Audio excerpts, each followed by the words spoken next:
We have an unbelievably exciting culmination of our program this morning because we are going to be joined by Cheryl Dorsey, who is the president of Echoing Green, which is the leading social entrepreneurship organization in the world. Now, Michelle and I had to decide who is going to introduce Cheryl, and this one I insisted on for many reasons, but probably the biggest one is I've known Cheryl for a long time, ever since she was my pre-med advisor. So yeah, long time ago, and she inspired me then, and she has inspired me so much since then. So I knew her when she graduated she was a medical student. When she graduated, she got a social entrepreneurship grant from Echoing Green to start the Family Van, which is a mobile service program for medical services in Boston. And she went from there to work in 2 presidential administrations as a White House fellow. She worked for the Secretary of Labor, and she later became the vice chair for the Commission on White House Fellowships. And then she took over Echoing Green, which gives out grants for people for a year to do amazing things. And she took that over in 2002. And since then, she has turned that organization, she has amplified the work of that organization so that she and her organization are really leading the field of social entrepreneurship in the United States and around the world. If I just listed all the awards she's gotten, we would be out of time. She has won many different awards, from America's Best Leaders to one of the most influential people in philanthropy, to many others. My favorite thing that I read about her online is that she likes to quote a quote that says, "What would you attempt to do if you could not fail?" So with that, it is such a pleasure for me to introduce Cheryl Dorsey.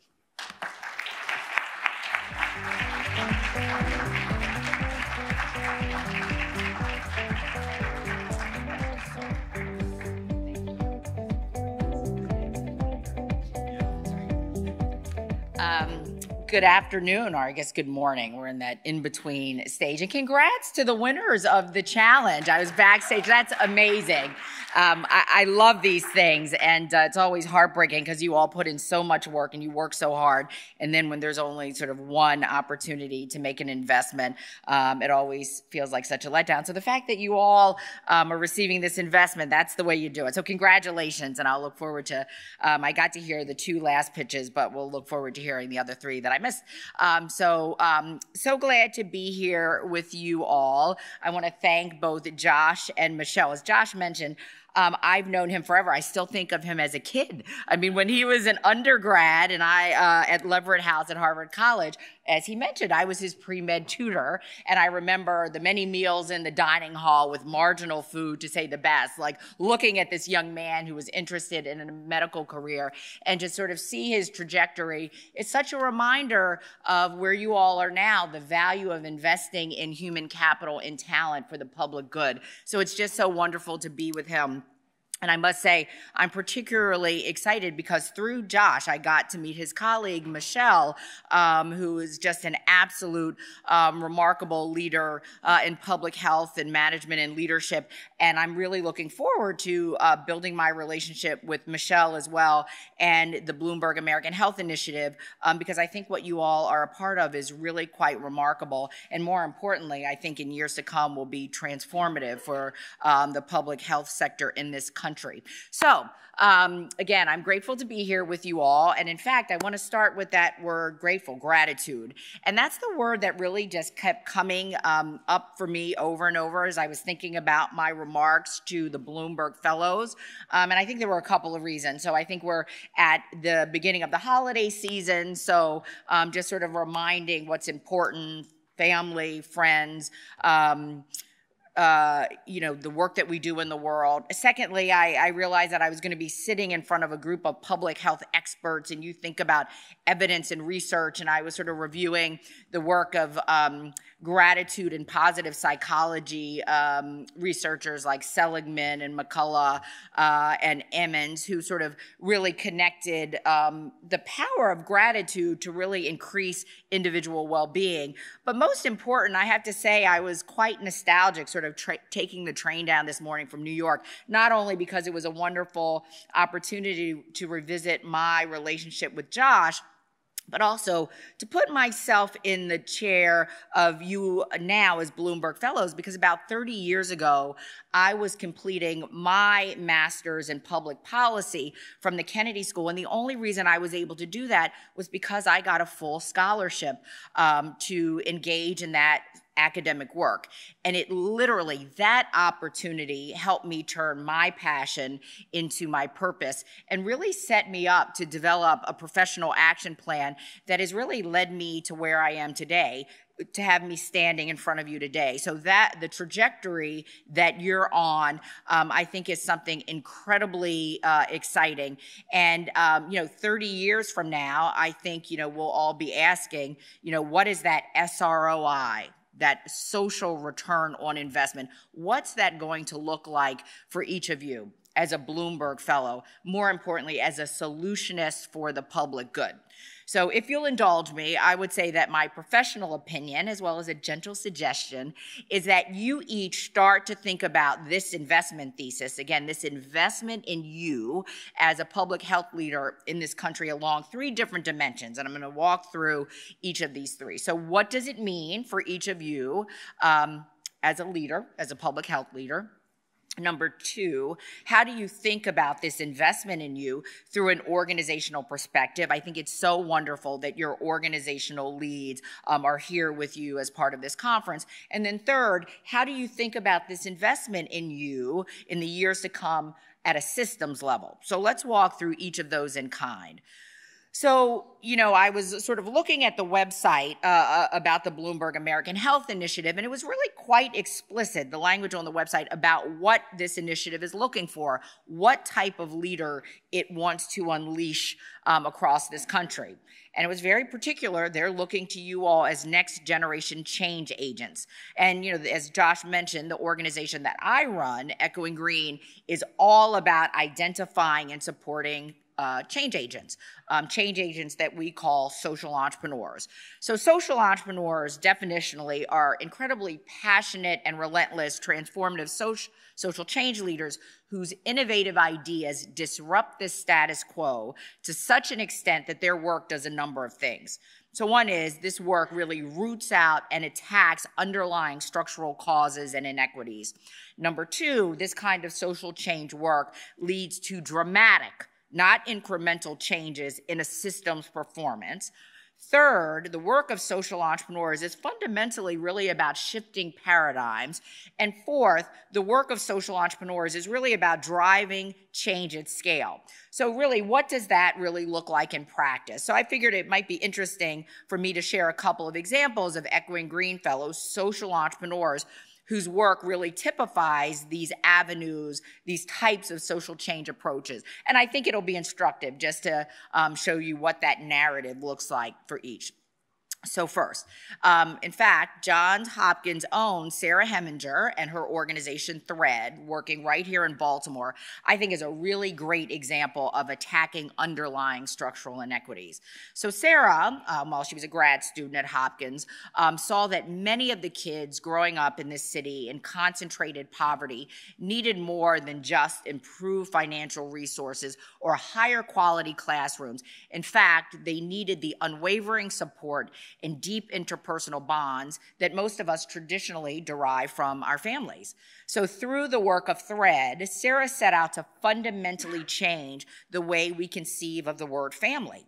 So Thread, and many of you in Baltimore probably know of this work, is weaving a new social fabric here in the city by connecting the most at-risk students along with university-based volunteers, community-based volunteers, and other collaborators.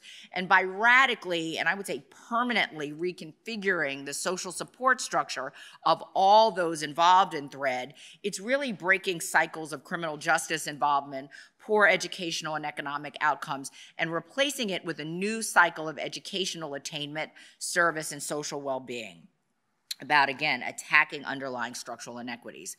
Secondly, as I mentioned, social change agents, social entrepreneurs, really are focusing on driving dramatic and transformational change rather than pushing for incremental improvements. That really is their fundamental aspiration. I think a great example of that is the work of 2 Echoing Green Fellows and PhD researchers from UC Berkeley, Gavin McCormick and Anna Schneider. They started a nonprofit tech company called Watt Time, which is dedicated to giving everyone in this country, everyone everywhere, the power to choose clean energy. They actually invented something called automated emissions reduction, or AER, which allows any end user to effortlessly reduce her emissions from energy.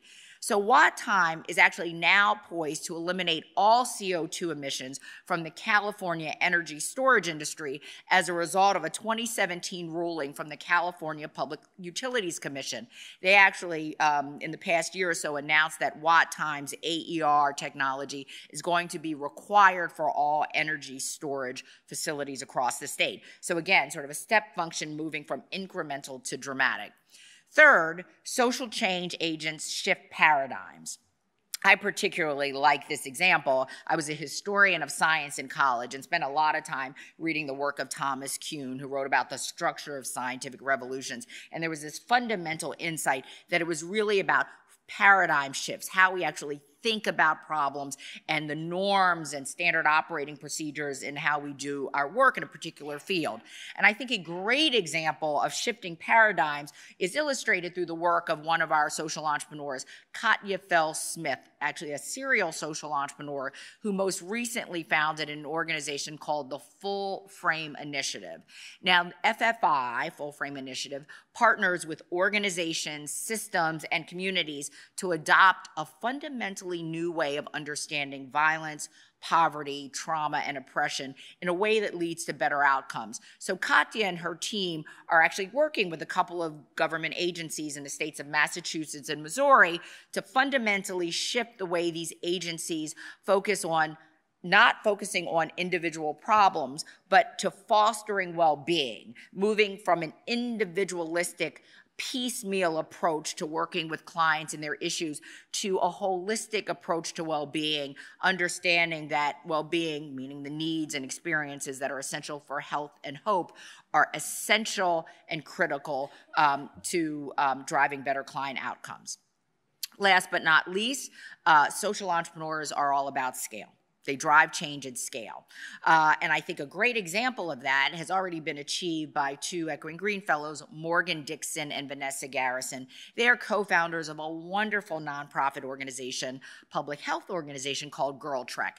Girl Trek, if you have not heard of it, is now a national health movement that is activating thousands of Black women to be change makers in their lives and in their communities. They now have over 350,000 neighborhood walkers in communities all across this country, and they're encouraging women to use walking as a practical first step to inspire healthy living, improve family life, and improve communities. And it's actually now become our country's largest public health nonprofit for African American women and girls. It's incredibly exciting.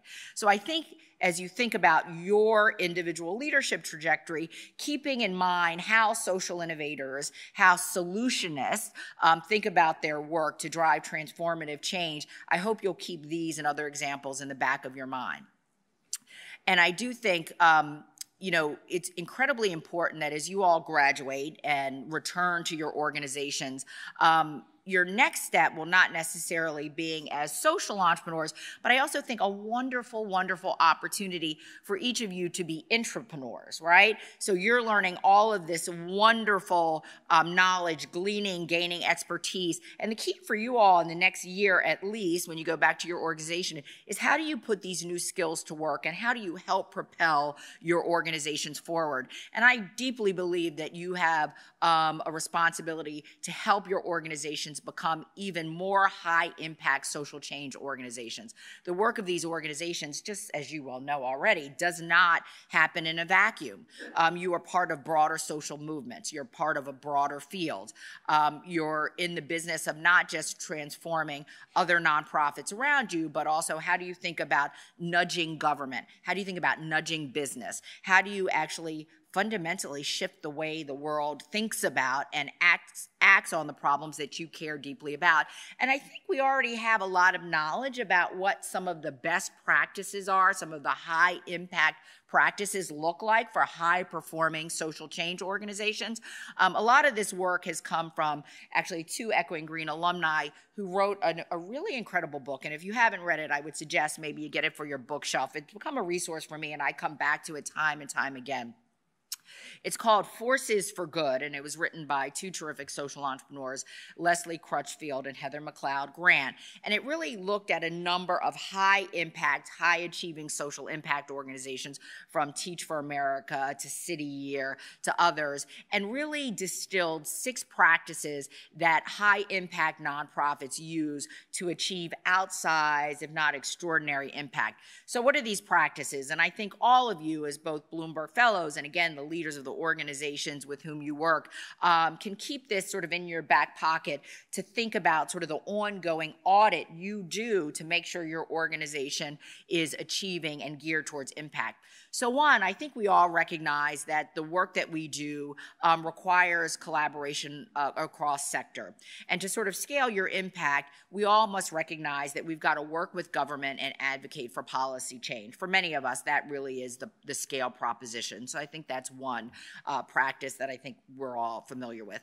Number 2, I think there's increasing recognition, especially for those of us who work in the social innovation movement, that it is absolutely critical to harness market forces and to see business as a powerful partner. You know, it's interesting, I was reading some literature recently, and it looked at, there was a survey of the 100 largest economies in the world. In fact, 51 of them were businesses, corporate entities, and only 49 of them represented government. So recognizing that business has got to be a key partner and ally and channel for you all to push out your ideas for transformative social change has got to be a hallmark of your work moving forward. Number 3, and I think this is an incredibly important one, and I think you can, and I'm sure you all do this through the lens of movement building and the work that you do, it's absolutely vital for all of your organizations to think strategically about how do you convert individual supporters into evangelists for your cause, right? How do you sort of unleash an ongoing wave, an echo effect to take your message far beyond any individual program or organization or even coalition? 4th, the power of networks, right? High-impact organizations do a phenomenal job of building and nurturing nonprofit networks, and increasingly networks across sector, treating other groups as allies. I think sort of the wonderful term is sort of co-opetition, right? Again, this notion that no one organization has the resources at scale to drive the kind of change we need to see. So recognizing the power of the social capital that exist within networks, collective impact is a powerful strategy for high impact social change. I think the 5th practice and principle that is outlined in Forces for Good is increasingly important, this notion of flexibility. How does your organization adapt to an ever-changing environment? I think we all know sort of the common adage that nothing is constant but change, but especially in today's world, the pace of change just continues to accelerate. So the notion that your strategic plan is only optimized the moment the ink is dry, and then the world changes around you so quickly. So being adaptable, being flexible, being open to the constant data that is coming at you as an organization that cares about a particular problem is vital for success as a high-functioning organization. And then last but not least, and I think this is incredibly powerful, this notion of shared leadership. How do we empower one another as colleagues, as fellow leaders to be forces for good? I think, you know, in the work that I do in the social innovation field, I think we often tilt too much towards sort of the cult of the individual leader, sort of raising up that individual social entrepreneur, sort of the mythology, the hagiography around an individual leader. And nothing could be further from the truth. And I would say to you, Bloomberg Fellows, who have gotten a wonderful, wonderful investment in your future and your leadership trajectory, trajectory, but your success rises and falls on how you exist and embed yourself in teams of leaders, high-functioning organizations. So this notion of shared leadership, I think, is a really, really important concept. So again, I'll look forward to sort of tracking the work that this this group of fellows does with the organizations with whom you're working. And I think last but not least, I'll just spend a couple of minutes talking about how you might situate your leadership, think about your journey in this current moment. I was in the cab coming from Penn Station, and the impeachment hearings were on, and the cab driver had the volume up. And in fact, in Penn Station, in the little cafe there, the TV, the two screens were focused on the U.S. Congress. And, we are at a moment, not just in the United States, but I think globally, where you see this global rise in populist sentiment. And it is showing up across the globe, not unique to us. But I am increasingly convinced that social innovation as a practice, again, social innovation is simply defined as sort of a bold approach to solving tough social problems, that in fact, social innovation is really the flip side of this populist sentiment. I think we all recognize that the current status quo is broken. Right? The system doesn't work for enough of us. There are not enough opportunities for enough of our fellow citizens to thrive. The populist approach is to blow it all up, consequences be damned, right? The frustration with the status quo. It's really nihilistic and pessimistic in its approach. I think one of the reasons that I've sort of hunkered down in the social innovation now for the last 2 decades is also the recognition that the status quo does not work for enough of us, but the prescription, the call to action is that we all have to roll up our sleeves and fix it, right? And that's sort of the optimistic, inspirational journey that I think social innovators and leaders like you all as Bloomberg Fellows are on. The work of the world and your work to do in the next 20, 30 years is to figure out how to fix this. So as you think about what this opportunity, what this fellowship means for you, fellowship is about a community, right? And so as you all are, I'm sure, are hard at work every single day thinking about your individual classes, you're trying to juggle what that means going back to the organizations with which you work. But remember, you're building a global network, a network for good, a community of practice. And I think as succeeding classes join you in this fellowship, it will be your work, this growing network of Bloomberg Fellows, to figure out what this community of practice will mean, not only to the field of public health, but more broadly to the work of expanding opportunity across this country. And I think fundamentally, you all as Bloomberg Fellows will have to have not only an explicit conversation about the role of this network, but also about the role of networks like the Bloomberg Fellows in building power. Right? So building power is explicitly about change. It's about sort of coming together to find shared and common agendas that improve the lives of more people that you care about. It's about achieving tangible wins through both the social sector, but also increasingly recognizing that everything you do is inherently political, right? So how do you start to roll up the work that you all are doing as public health leaders and make sure that it is getting embedded, that it's starting to shape the work of political discourse as well as policy in the years and decades to come. And fundamentally, I think it will be about changing political norms. And, I was going to stop here, but I'm going to use this plug. It's interesting. Social innovation as a field is probably about 40 years old now. Most people trace sort of the advent of the field of social innovation with the founding of 2 organizations back in 1980. And sort of the founding and animating energy around social innovation was this notion that, government is broken. We as citizens, we as business leaders have to come in and fix it because, the government can't do it. And I think that was sort of a misstep, and it's interesting to see the field of social innovation starting to come full circle, recognizing that government policy has to be a critical pillar and partner to the work that you all are doing as social impact leaders. And I think increasingly, as we're now starting to see maybe the third, even the fourth generation of social innovators going out into the world, as you think about your career, I hope some of you will actually think about running for public office. I think more and more people, I'm looking at some of these young folks out here who dismissed or poo-pooed public service through the lens of running for political office for a whole host of reasons. But I think we all see, not just in the domestic context, but also globally, what happens if values-based leadership is nowhere to be found. It has remarkably damaging consequences.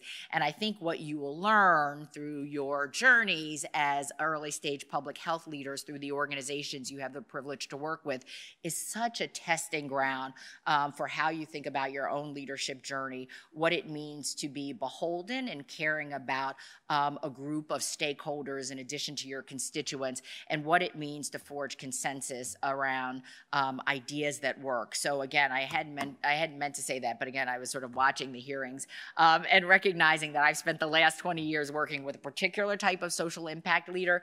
But I hope, if I get invited back, well, if I'm still here in the next 25 years, to come see a ballroom full of Bloomberg fellows, including a number of you who have become what McKinsey has said, tri-sector leaders, where you sort of spend your career sort of diffusing between the sectors, spending part of your career working in civil society like you all are now, but also sort of trying your hand working in business, recognizing that it's a powerful methodology for scaling impact. But last but not least, recognizing that we need your voice, we need your values, we need your passion as you put your shoulder to the wheel as we think about what a new political system could look like. So I appreciate your time and attention, and congratulations on your selection as Bloomberg Fellows. And I'll look forward to seeing what the social return on investment looks like for each of you in decades to come. So thank you.